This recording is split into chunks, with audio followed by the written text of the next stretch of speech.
क्या आप जानते हैं महाभारत की सबसे खतरनाक घटनाओं में से एक युद्ध नहीं थी, एक राजा की मौत, एक बेटे का बदला और एक ऐसा यज्ञ जिसने दुनिया के नाक जलकर भस्म होने लगे। और तभी एक ऋषि आते हैं और पूरे यज्ञ को रोक देते हैं। ये है राजा परीक्षित की मृत्यु और जन्मेजय का सर्प सत्र।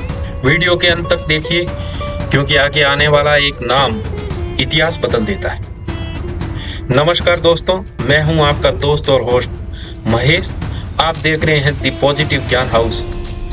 आज हम महाभारत के आदि पर्व के सबसे महत्वपूर्ण प्रसंगों में प्रवेश करने जा रहे हैं, जहां एक घटना पूरे वंश को क्रोध की आग में झोंक देती है। तो चलिए शुरू करते हैं। राजा परीक्षित पांडव वंश के महान राजा थे। वे अर्जुन के वंशज थे और हस्तिनापुर के सिंहासन पर धर्मपूर्वक शासन कर रहे थे। लेकिन एक दिन एक छोटी सी घटना एक बड़ी त्रासदी का कारण बन जाती है और यहीं से शुरू होती है एक ऐसी कहानी जो बदले की सबसे भयानक मिसाल बनती है। कथा के अनुसार राजा परीक्षित एक बार वन में जाते हैं। वहां वे शमीक ऋषि के आश्रम के पास पहुंचते हैं। राजा किसी कारणवश नाराज हो जाते हैं और उसी क्रोध में वे ऋषि के गले में एक मृत सर्प डाल देते हैं। ऋषि स्वयं तो ध्यानस्थ थे, लेकिन उनके पुत्र ने यह सब घटनाक्रम देख लिया और वो क्रोध से आग बबूला हो उठे।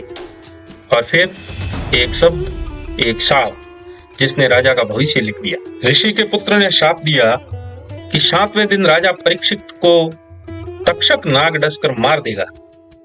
ये अब सोचिए, राजा को पता है कि मृत्यु निश्चित है, लेकिन मृत्यु कब और कैसे आएगी ये भी तय है। अब सवाल ये नहीं था कि मृत्यु होगी या नहीं होगी, सवाल था क्या इसे रोका जा सकता है। राजा परीक्षित ने अपने जीवन के अंतिम दिनों में सावधानियां बहुत रखी, लेकिन भाग्य का निर्णय टाल नहीं सके और अंततः तक्षक नाग के कारण राजा परीक्षित की मृत्यु हो जाती है। यह केवल एक राजा की मृत्यु नहीं थी, यह एक पूरे वंश के लिए आग का संदेश था। राजा परीक्षित के पुत्र थे जन्मेजय। जब उन्हें पिता की मृत्यु का कारण का पता चला तो उनका खून खोल उठा।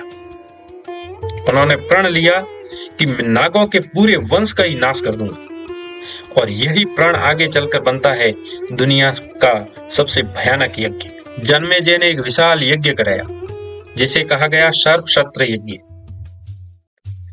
इस यज्ञ का उद्देश्य था नागों को अग्नि में खींचकर भस्म कर देना।